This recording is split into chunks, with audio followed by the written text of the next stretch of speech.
Hey everybody, Corey and Victoria here. We are the Professors Du Bois, and in this lecture we're going to talk about titrations, and this is going to be a little bit long, so we better get started. Okay, titrations are very interesting.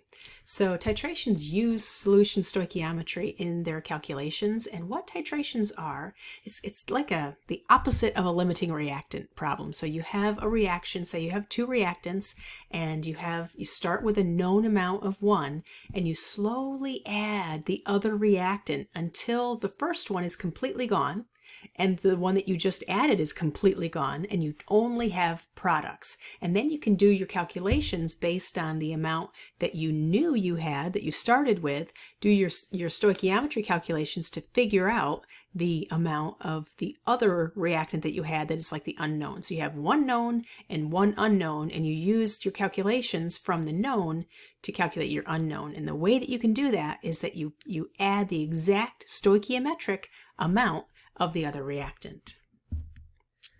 So let's talk about the setup. This is a real common lab technique. And if you look at the background here on this slide, you can see we have an Erlenmeyer flask. And we typically do use an Erlenmeyer flask, and we'll have something in this flask. And it's usually, we don't know the concentration. I'm going to just call it A. I've got A in that flask. And what we're going to do is we're going to titrate with something of known concentration. And that's going to be it's called a burette. And this burette has a valve here that you can literally do drops at a time, even half drops. And you can add this very, very precisely, I guess. You can add, and so let's just call this B. I'm just going to keep this real simple.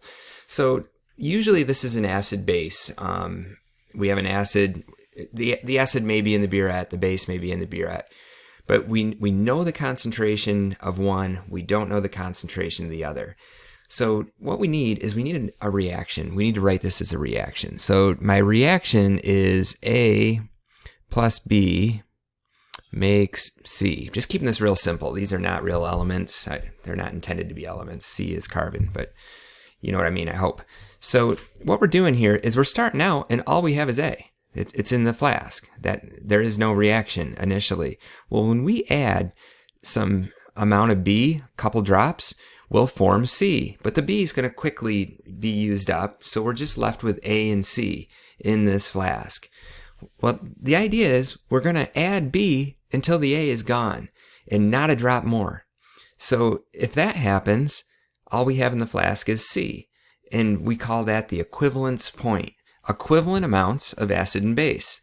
So how do we know this? That's the question. Like, well, how do you know when to stop? And the way we do that is we add what they call an indicator. And indicators will change color in different pH ranges. And we'll get into this more when we start talking about pH. But, it's an acid-base reaction. So if we had acid in the flask initially, when we added base, we're consuming the acid. Well, when the acid's gone, the pH is going to change. We're going to have a possibly a drastic change in pH. So that's when the indicator changes color, and you're like, I got it. I just used up the rest of the acid because it just changed some spectacular color. And it's a really fun procedure to do, and it's very accurate. So now what? Okay, so we used up all our A. Well, you know what? We know how much B in milliliters that it took, and we know the molarity of B. So remember, with our solution stoichiometry, we have a balanced equation. We've got milliliters of B. We've got a known molarity. We can get the moles. We can do a mole-mole relationship, and we can find the concentration of A. It's a beautiful thing. And we use it a lot. Chemists use it a lot. Here's an example of an actual reaction. So here we're reacting hydrochloric acid with sodium hydroxide, and they are both strong acid, strong base, and they make water. You might not recognize HOH as water, but it's H2O. And I like to write it like that because when you do your double replacement reaction, it is the compound that forms with hydrogen and hydroxide. It's a Du Bois thing. Yeah, It's a Du Bois thing. HOH. So we're trying to find we have an unknown molarity of HCl. So that's our unknown. And we have a known molarity of NaOH. And when we do the titration, we're starting out with 25 milliliters of our hydrochloric acid in the flask. So our acid is down there. And we know how much we put in there. We know we have 25 milliliters. So we have a volume.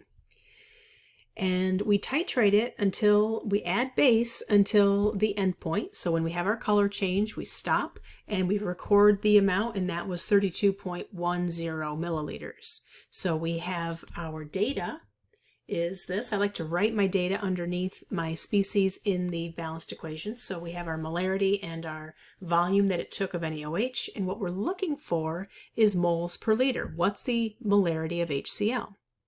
So oftentimes when you're solving for something that has more than one unit, so I'm not just solving for moles or liters, I'm solving for moles per liter, oftentimes you'll find or have to calculate those separately and then do the division. So in this case, we know the volume of our acid was 25 milliliters. I can easily convert that to liters, and I've got the denominator. All I have to do is calculate for moles. And the approach that you're going to use is the volume and the molarity of the NaOH is going to give you moles. We have a balanced equation. If we have moles of one thing, we can find moles of anything else in the balanced equation. So we have the moles of NaOH, calculate the moles of HCl from that, and there you go. You've got your moles. You can do your division and calculate your molarity. Yeah, so here it is stepped out for you. We're gonna start with that volume of the base that we titrated in from the burette. So one thing I didn't mention about that burette is it's got graduations on it, the lines, and you can estimate to the 100th place on that. It's very accurate. 100th of a milliliter. Yeah. So burettes are a very accurate and precise piece of measuring glassware used in chemistry labs. So starting with the volume that I used of the base, the NaOH, and I convert to liters. So I then use the molarity, because molarity is mole per liter, and that'll cancel my liters. I've got moles of NaOH. I go to my balanced equation. It's a 1-to-1 ratio, NaOH to HCl. I've got my moles of HCl. When I calculate this, I've got 3.21 times 10 to the negative 3. I'm looking for molarity. Molarity is moles divided by liters. I've got the moles of HCl. Well, I knew the amount of HCl. I just had it in milliliters, so I had to convert that to liters. Moles divided by liters, I've got 0.128 molar.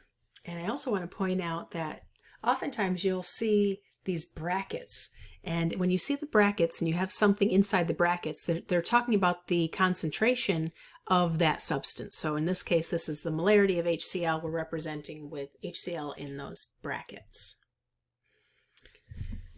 Here's another example. So here's another term, standardization of an NaOH solution. So standardization means to find the exact concentration of. So we're going to use a titration to find the exact concentration in molarity of NaOH.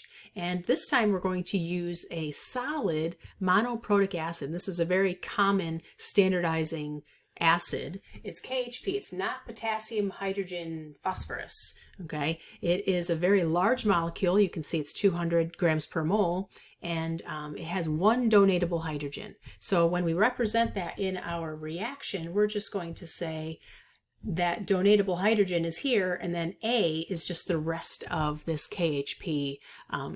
It's the acid. It's the acid. The acid's reacting with the base, and since it's a monoprotic acid, we're going to be in a 1-to-1 ratio, and that's what's key to being able to use solution stoichiometry here. We're looking for moles per liter of NaOH. We have the volume of NaOH from our problem. So we have a solid, and we titrated it with this unknown molarity of NaOH. So when we stopped, the burette said we had dispensed 25.86 milliliters. So we have the volume, we just need the moles, because the moles of the base that was added equals the moles of the acid that we started with. We can get moles of the acid because we have grams, and we always have grams per mole if we have the formula. And let me just add one thing there, and you can advance, but in this case, we took the KHP, we weighed it out on a balance, and we put that into the Erlenmeyer flask, and we add some water to dissolve it. So the NaOH is in the burette, and we're measuring the amount of the NaOH because we have the mass of that KHP in that flask. Good point. So here's your calculation.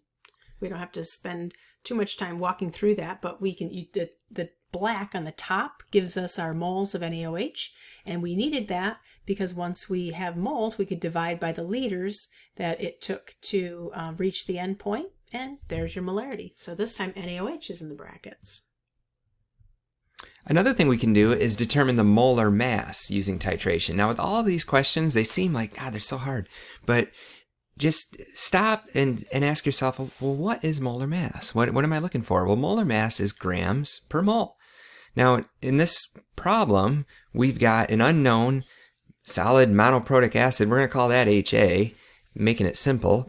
And we're gonna neutralize it with NaOH. So that means we're going to react it with NaOH. Well, we know the mass. So we have half of this problem done already. And we don't even have to convert it. It's already in grams. So what we really need to know is how many moles of this HA were there. Now, we're using known concentration of sodium hydroxide, and it took 15 mils to consume all of it. So we can take our 15 mils and convert it to liters and use the molarity to figure out how many moles of NaOH there were, and then use the balanced equation to figure out how many moles of acid were consumed. And here it is. So we need the grams per mole, like Professor Corey said, we have the grams, but we need the moles. So we're going to start with what we know. That is not the factor. We're starting with the 15 mils of NaOH, and we're going to use the molarity of NaOH here to convert to moles. We know it's a 1-to-1 ratio. How? Monoprotic.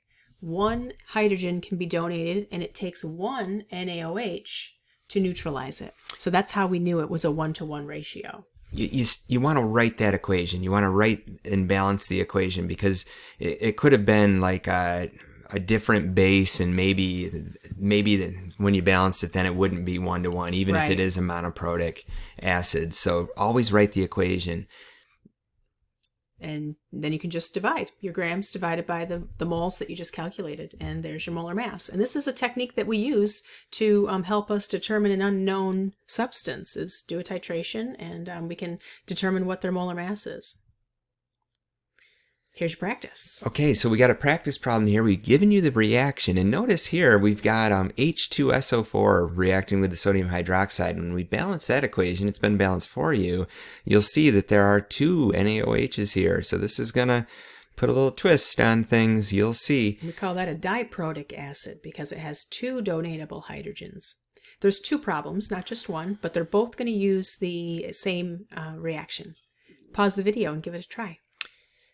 Just a little tip to help you get started. The first question says, what is the molarity? Well, what is molarity? Molarity is moles per liter. So you need to solve for 2 things. One of them's almost there. One of them's almost provided.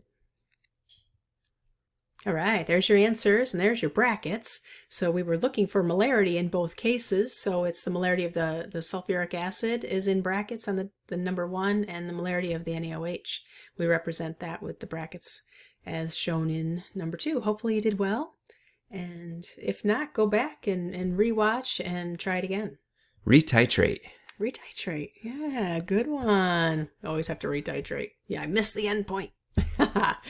Oh gosh, thanks so much for joining us. We appreciate it, and we'll catch you on the next one.